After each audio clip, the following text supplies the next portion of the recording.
It's the week ending Saturday the 11th of July, and this is The Week Unwrapped. In the past 7 days, we've seen the UK Chancellor announcing the Eat Out to Help Out plan for the hospitality sector, Brazilian President Jair Bolsonaro testing positive for COVID-19, and 150 public figures signing an open letter denouncing cancel culture. But we're here to bring you some stories that passed under the radar this week. Big news not making headlines right now, but with repercussions for all our lives. I'm Olly Mann, and let's unwrap the week.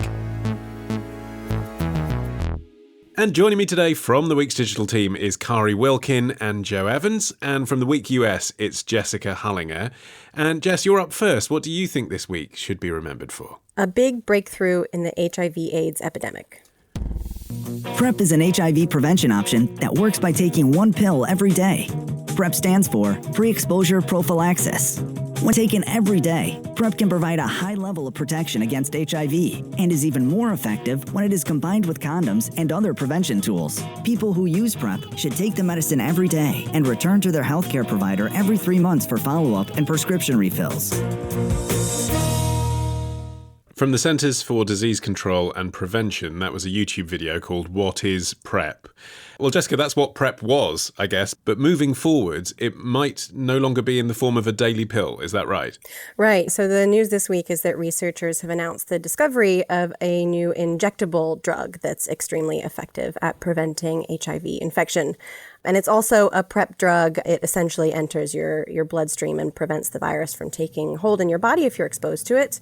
What makes this one different is that it doesn't have to be taken every day. Instead, it is given via an injection every other month. And that's what makes it such a big deal, is because one of the problems with PrEP drugs as they are now is that while they're incredibly effective if they're taken every day as they're supposed to be, they often are not taken every day as they're supposed to be, and that reduces their effectiveness.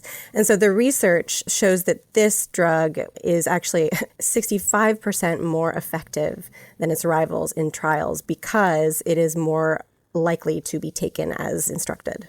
That's fascinating, isn't it, Joe, that the psychology of injectables over pill taking might be a large part of the efficacy of this drug. It's interesting, isn't it, that one of the main selling points of this new drug isn't necessarily the drug itself is massively different and massively differently effective, but more that it can increase compliance, basically, because it's just one injection that you have to go and book in to have. People are more likely to take it. It's interesting, in the sample of 372 people who took the daily pill, so the treatment as it is now, blood tests found that only 75% took the pills consistently. People struggle to remember to take daily drugs, which, as someone who has to take a daily hay fever tablet, I can definitely relate to.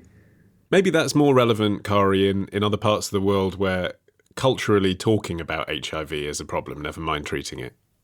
Yeah, there's a real stigma. It's not just about remembering to take these pills. There's such a stigma surrounding taking them, which is a major factor in low adherence to PrEP drug prescriptions. And it's not just that jabs are more convenient, it's that they're also less conspicuous. In many countries, homosexuality is still illegal. So to go and get these drugs, there's the fear that that will be seen as an admission that people are indulging in homosexual sex. And also the COVID pandemic has made it so much harder to access these drugs for many vulnerable groups. There's a UN report actually out this week that says that the COVID pandemic basically could set the whole progress in tackling HIV and AIDS back by 10 years. And the campaign is already way behind. I mean, since 2015, there's already been 3.5 million more HIV infections than if the world was on track to meet the 2020 targets.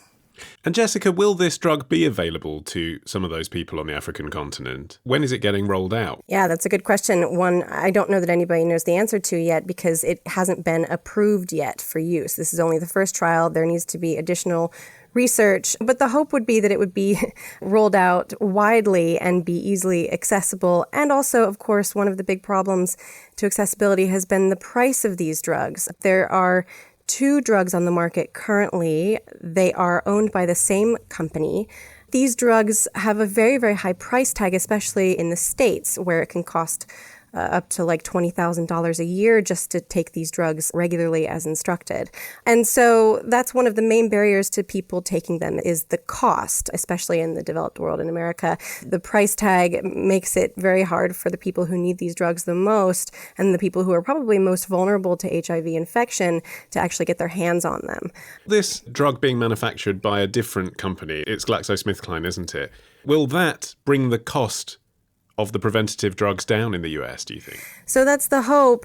I'm a bit skeptical of it, to be honest, knowing how the monopoly system works in the States. So Gilead has been saying that for a long time it's going to roll out a generic option for its PrEP drug. It's supposed to do that, I think, this year or next year. There's been some talk about it. But let's throw in this new drug into the mix and say it gets released in the States. That's 4 drugs, 3 of which are going to be owned by the same company. It would require this new drug, which in theory will be much more valuable and people will want to get their hands on it, right? Because it's easier to take. You don't have to remember it every day. It would require that the price of that drug be significantly lower. And I just don't know that the pharmaceutical industry will opt for reducing the price of a new highly sought after drug just out of the goodness of their hearts. Kari mentioned COVID. Because of other viruses being very much in the news at the moment, this issue of drug makers competing with each other for the highest possible price is also in the news, isn't it? And I do wonder whether public pressure might force them to take a different approach when there are multiple competitors. Well, it is public pressure, incidentally, that led Gilead to announce that they were going to roll out a generic version of the drug that they already produce. It was activists who said that the existing 2 options were ridiculously expensive. And as Jess points out, it's between $1,600 and $2,000 for a 1-month prescription for these drugs, which is obviously completely out of the price range of most people. Researchers have suggested that adding drugs to the market could produce market competition and drive down prices. The issue being that, as Jess rightly points out, it's 4 drugs to try and treat an illness that millions of people suffer from. And actually, when you really think about how heavily populated that market is, it's still very much in the hands of basically 2 large pharmaceutical companies. I'm not convinced that is going to massively drive down prices. There's also some controversy with this approach of preventative HIV medicine, isn't there, Kari? In this country, there was a long debate for years about whether it should be available on the NHS, and if so, how and to whom, because safe sex campaigners say, well, there is a way to make sure you don't get HIV, use a condom. Yeah, it's the government actually announced in March that they were going to give 16 million to roll out PrEP drugs on the NHS. I have to say I was actually stunned to find out that they weren't already available, but it's now been announced that the rollout is going to be delayed or at least staggered because of the COVID pandemic. So that set that back. But yes, also preventative medicine is always more of a grey area, and a lot of people may not want to sort of pump those kind of funds into it for this hugely expensive medicine, which incidentally only costs $6 a month to make. For example, Troubadour for a 1-month supply. So this company is making huge profits of it. And going back to what you were saying about whether costs are going to come down because of competition, well, GlaxoSmithKline, for example, announced in December that it was hiking US prices on more than 30 of its drugs, including HIV treatments. So it looks unlikely that there's going to be a major price drop, and governments around the world are going to have to factor in whether they can afford to offer it for free or on prescription when the costs are so high. It's also a sobering thought that it has taken 4 decades to get to this point, Jess. In the context that we're currently in, what does that say about treating viruses and scientific research? I think it probably tells us that we need to think carefully about how optimistic we want to be and how much weight we put into the idea of there being a coronavirus vaccine that just comes out of nowhere and rescues us in no time. There is a huge push right now, obviously, to speed up research, to roll out vaccines. And arguably, I think several very large governments are putting a lot of stock in the idea that a vaccine will come out of nowhere and rescue them without there being any sort of preventive measures in place to actually treat the crisis long term. And if you look back into the AIDS epidemic, in the early months and years even, there was a lot of promise and optimism and major, big claims about how there were going to be vaccines coming in no time. So I think there are lessons to take from that. And one of them is that we need to, first of all, be cautious about that optimism, but also we need to come up with a contingency plan and find a way to treat people and also prevent the spread of this virus and make those options affordable, available, effective. That's really important rather than relying on a silver bullet out of nowhere. And I think it's also worth mentioning the reason why Gilead is probably familiar to some people right now is Gilead is the maker of one of two drugs, remdesivir, that has been shown to effectively treat severe cases of COVID-19. What they're doing now is not particularly promising for the future of treatment, right? So they're charging huge amounts of money for this treatment, and they've sold basically all of the global stock to the United States for the next 3 months. So that does not bode well for the future of how we're going to treat this virus. And looking back at the way that the AIDS epidemic has been handled, I would hope that we could learn some lessons from this and that hopefully this new drug will be rolled out quickly with research, of course, but also be really widely available and affordable. Joe, you're up next after this.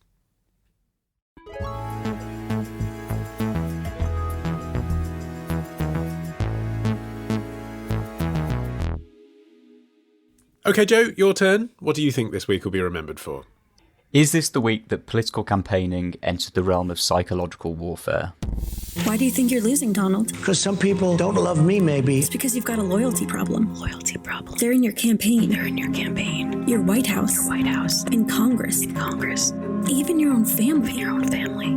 They whisper about you. They whisper about you. They leak, spin, lie.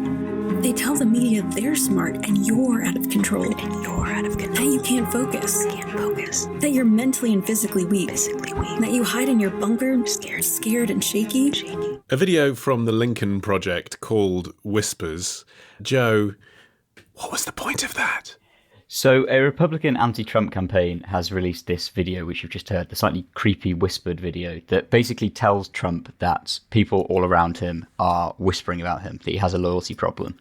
Tells Trump? Tells Trump. So they are targeting this ad to run when they know that Trump is watching the television, which we all know because that's when his barrages of tweets go out, basically directly relating to what Fox News has just spoken about. The group put the ad out for the first time on Tuesday, which is just at the same time news outlets were reporting that the White House is narrowing down the potential list of culprits who may have leaked the story about the president ignoring intelligence briefings about Russia paying the Taliban to kill American soldiers in Afghanistan. And this is very interesting because the Lincoln Project's stated methodology is not just to try and swing voters, but to very specifically target the president himself. They're trying to exploit his psychology against him. And it's led some experts to say that they've never seen political campaigning like this. One described it as a form of psychological warfare against the president. Well, on that, though, I mean, using psychological targeting in political advertising, that's not new, is it, Kari? I mean, we all remember the Brexit campaign. Social media has evolved all political campaigns to the point where they're targeting particular niches, hasn't it? I think this dates back to the 1960s, actually, with a Democrat, Lyndon Johnson, his 1964 Daisy advert, which basically tapped into nuclear fears. And that was hugely successful. He went on to win the election. And this has been going on for decades. I think what's changed is that the internet means these adverts can get out there so much more quickly. As Joe was saying, when the news broke last week that Vladimir Putin had paid the Taliban to target US soldiers, the Lincoln Project, this Republican anti-Trump committee, almost immediately released two adverts basically calling Trump a lackey of foreign enemies. So it's able to respond to current events as they're happening. And also it's far cheaper. It doesn't require massive spending. So that gives an advantage. But I don't think there's anything new here. It's just got more refined. Well, Joe, what do you think? Because you're buying the theory that this is new. This is psychological targeting and it's a development. What makes you think that that's right? I think there's a very clear distinction to be made here between this type of psychological targeting that Kari refers to, which the Daisy Girl is a great example. For those that aren't aware, the Daisy Girl was an advert that Lyndon B. Johnson ran, in which a very American-looking girl picked the petals off a daisy while counting down, and the insinuation that she was counting down to a nuclear explosion. There is scientific evidence to suggest that targeting more conservative-minded people with fear-based adverts is more effective than trying to target liberals. A paper in the journal Cell found a correlation between conservative leanings and the portion of the brain that responds to fear stimuli. So there is a very well-established link between those two things.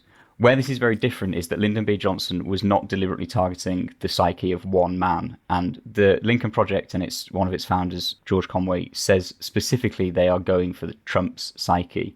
Is that true, Jess? Because it's one thing to say we're targeting Donald Trump because he's a narcissist and because he watches Fox News and because we'll get a reaction out of him. But 1 million people have seen this video on YouTube, and lots of people think it's kind of funny that you target one man because he's so thin-skinned and delicate. Actually, that's then a message that everyone gets, isn't it? Which is Trump is so fragile that he'll go off on one. So actually that's targeted at everybody. It's not targeted at Donald Trump. I think one serves the other, right? So targeting Trump and knowing that he will respond, they're goading him. He cannot not respond. He always takes the bait, and they rely on that, the Lincoln Project does. John Weaver, who's a Republican, he's a member of the Lincoln Project, said that they're seeking to provoke a response from Trump because when he attacks them, it raises their profile, right? And he tweets a long 4-series rage tweet about how they're all idiots. And on the back of that, not only does that allow other people to see the ad and see all the things that they're criticizing Trump for, but it also boosts their funding. They said that after one of the ads ran and Trump tweeted about it, criticizing the Lincoln Project, they brought in $2 million in funding. And does it actually, Kari, to President Trump's supporters, strengthen one of his assets, which is he will respond, he'll say it how it is, he shoots from the hip, he's straightforward. If someone says something about him on TV and he'll write back and say, that isn't true, you're an idiot. Actually, if you're a Trump supporter, it could work for you too. I think it depends on the individual voter, but I do think why these adverts work so well and why the Republicans in particular are so good at doing this is there's a great article in Politico called What the Lincoln Project Ad Makers Get About Voters and What the Dems Don't.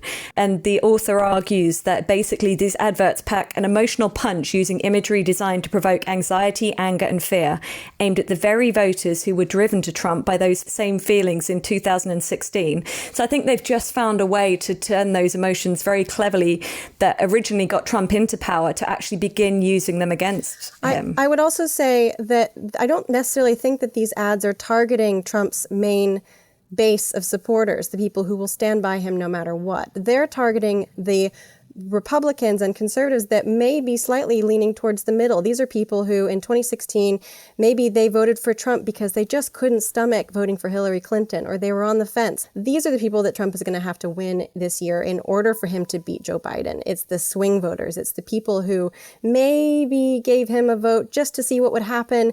And now they've seen what has happened. And hopefully, if you're the Lincoln Project, they're hoping that they'll be able to bring these people over. And they make it palatable, don't they? If you're a Republican, if you see a public-facing campaign which says, we're Republicans and we're voting against Trump.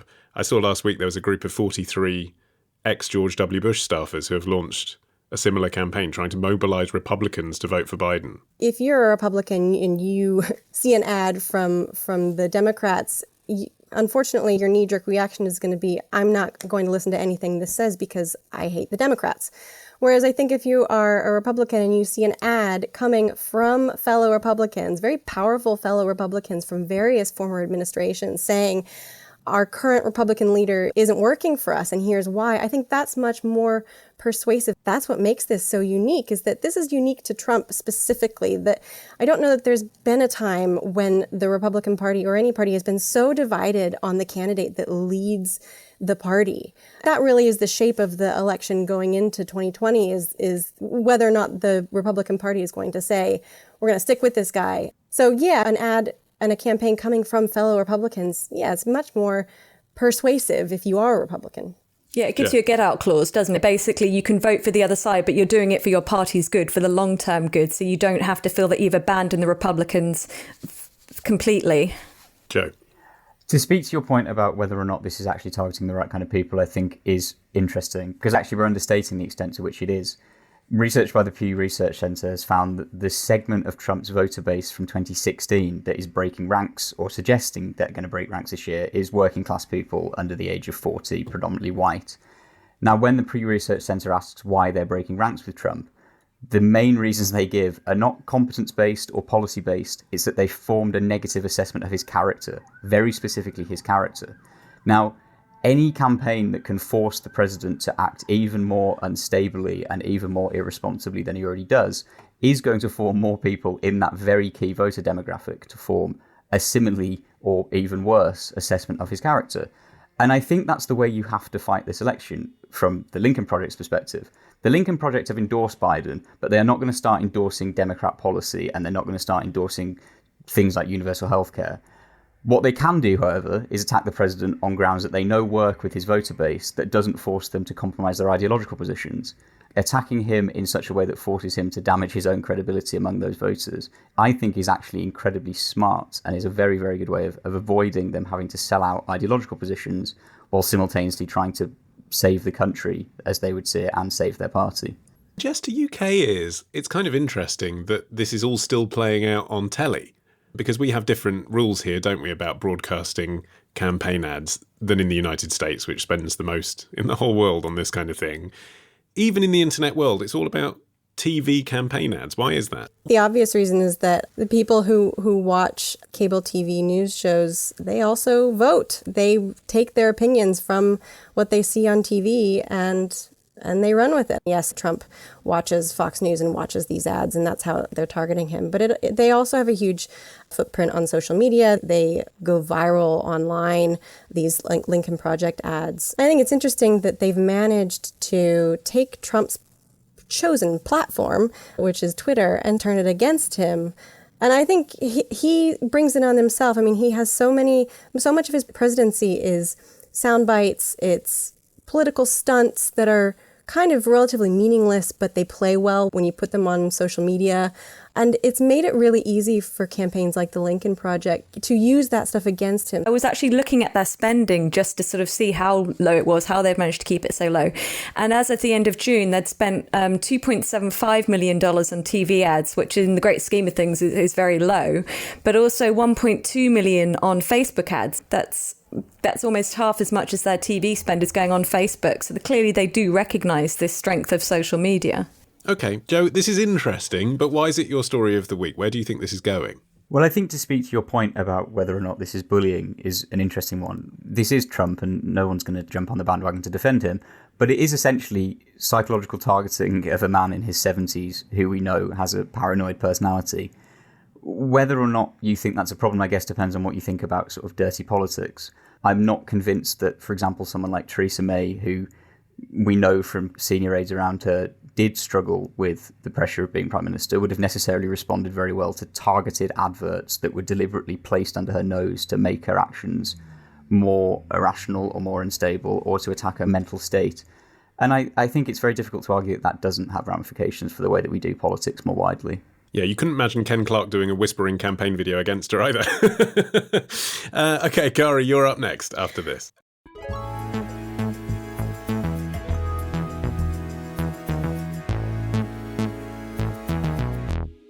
OK, Kari, you're finishing the show this week. What do you think this week will be remembered for? Why animal activists are cracking down on coconuts. Peter Asia investigators have uncovered shocking abuse of monkeys on farms in Thailand that produce coconuts for export around the world to be used to make coconut milk, yogurt, oil, and other products. As you watch this, enslaved monkeys are suffering. This is the dark side of Thailand's coconut industry. A video released by Peter earlier this month on the coconut industry's use of monkeys. Kari, what's the story? So this campaign provoked Carrie Symonds, Boris Johnson's other half, last week to tweet out a call for all UK supermarkets to boycott these products, these coconuts that are picked by monkeys. And stores including Waitrose, Ocado, Co-op and Boots have since announced that they're going to stop selling any products linked to coconuts picked by these creatures. Peter says that macaque monkeys are often snatched illegally from the wild in Thailand and made to pick up to 1,000 coconuts a day, compared to a human can only pick about 80. You can clearly see the benefits to coconut farmers, but animal activists say that these animals are kept in horrific conditions. They're chained and caged, and some of them go mad. And there's growing calls for a major crackdown on this industry. The Thai Commerce Minister has come out and said that no, these monkeys aren't abused and they're not widely used to pick coconuts. On the other hand, animal rights groups say that monkeys in Thailand pick up to 99% of the fruit. And Thailand is a major exporter of coconuts. It exported $3.95 million worth of coconut milk alone last year, including $71 million to the EU and Britain. But it's a bit of a clumsy tool, isn't it, calling for all Thai coconut products to be boycotted? I know you've just quoted, they say 99% of coconuts are picked by monkeys, but that doesn't seem plausible, does it? No, I mean, I'm slightly sceptical of Peter's claims about the extent of this. They say they found 8 coconut farms using monkeys, which obviously is quite a small group. They did also find monkey schools where these animals are trained to pick fruit and also just to do horrible tourist entertainment-y kind of things. But I think what it does raise is interesting questions about the use of working animals generally, whether humans forcing animals to work can be defended, and if not, what could be done? OK, well, let's have that debate then. Jess, one of my favourite episodes this year, episode number 163, if you want to check it out, was about bomb-sniffing locusts and whether we should biohack insects to protect our security. You were in the room at the time, Jess, and I seem to recall your view was, yes, it is worth biohacking locusts to sniff out bombs in airports.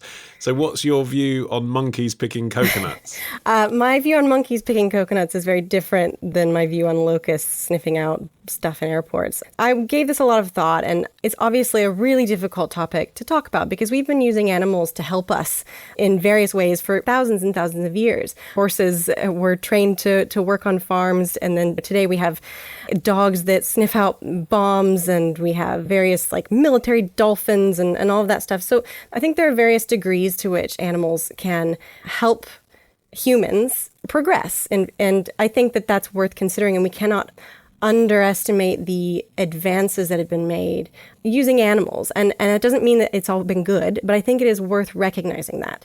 However, I do think that we have to think about where the line is.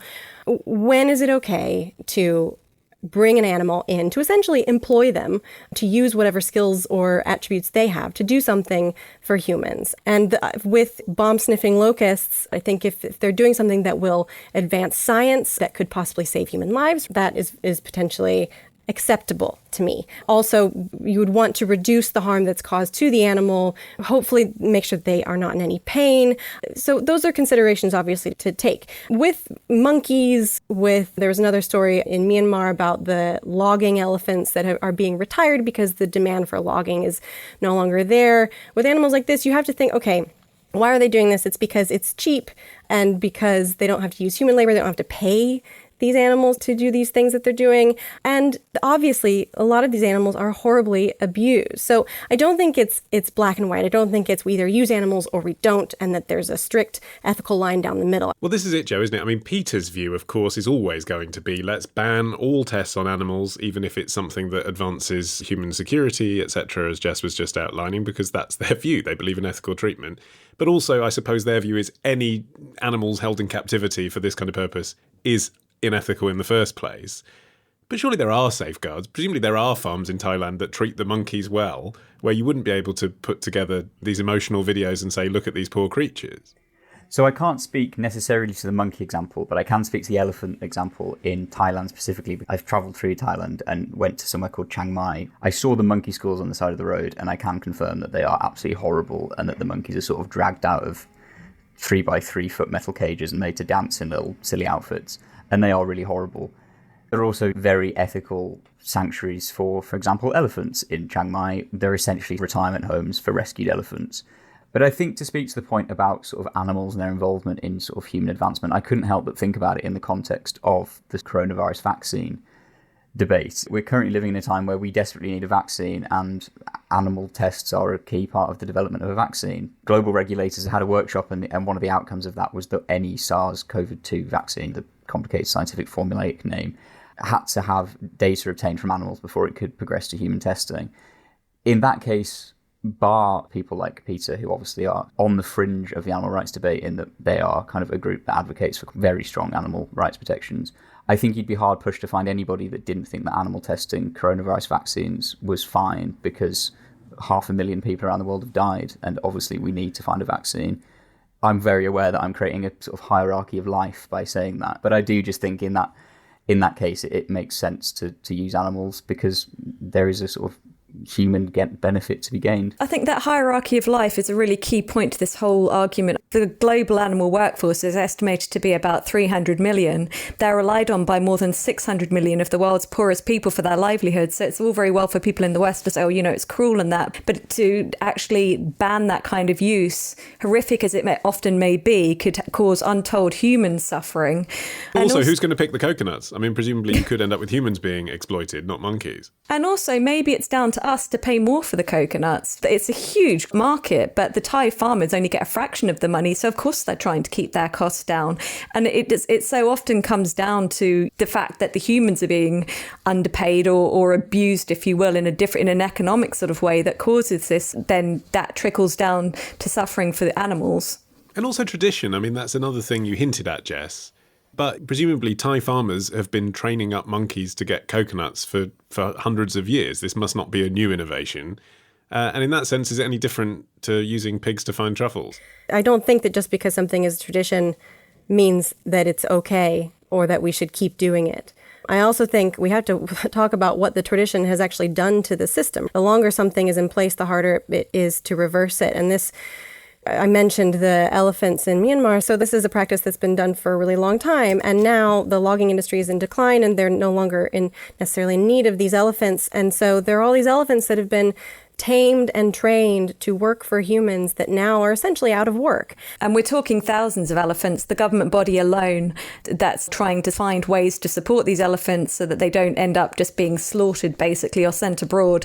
They've got almost 3,000 alone, and that's before you factor in all the privately owned elephants. We can't just release these animals into the wild, right? Especially with elephants. They're endangered by poachers. There's a huge problem with elephants encountering humans and there being conflict. So we've created a problem for ourselves that we don't necessarily know how to solve. I think one of the key points is whether we've upset the natural cycle. And I was looking around thinking, are there cases where working works for animals? And one story that really captured my attention is service monkeys, which are basically capuchin monkeys who are trained to perform tasks for people with spinal cord injuries and other mobility impairments. And there's actually a training facility for monkeys in Boston called Helping Hands that takes animals that are bred in closed breeding facilities. So they're not taken from the wild. They've never known any different. And it trains them through a carrot rather than stick approach, or rather in this case, they're rewarded with nuts or whatever. And they appear to enjoy learning these tasks, such as turning appliances on and off, picking up dropped items, turning pages of books, whatever. And they're then paired with people and form relationships that go on for years. And then when they can no longer work, this training facility in February, actually, they got permission to build an extension on their training facility to create a retirement home for these monkeys. So these monkeys can actually have arguably a fulfilled, happy life. Serving their human overlords. Yeah. Serving Just human got this overlords, image yeah. of a monkey sort of coming home from work and putting his hat down on the hat stand and just relaxing into his seat. Oh, work was a nightmare today. Ugh. I think that's the closest we're going to get to a happy ending on this story. So I'm going to take this opportunity to release you all into the wild and wrap up this edition of The Week Unwrapped. My thanks to Kari, Jessica and Joe. Elephants never forget, but you're only human, so here is a reminder you can listen to our entire back catalogue. Just search for The Week Unwrapped on your podcast app of choice. It's free, no monkeys are harmed. I've been Olly Mann, our music is by Tom Morby, the producer Sarah Miles at Rethink Audio. And until we meet again to unwrap next week, bye-bye.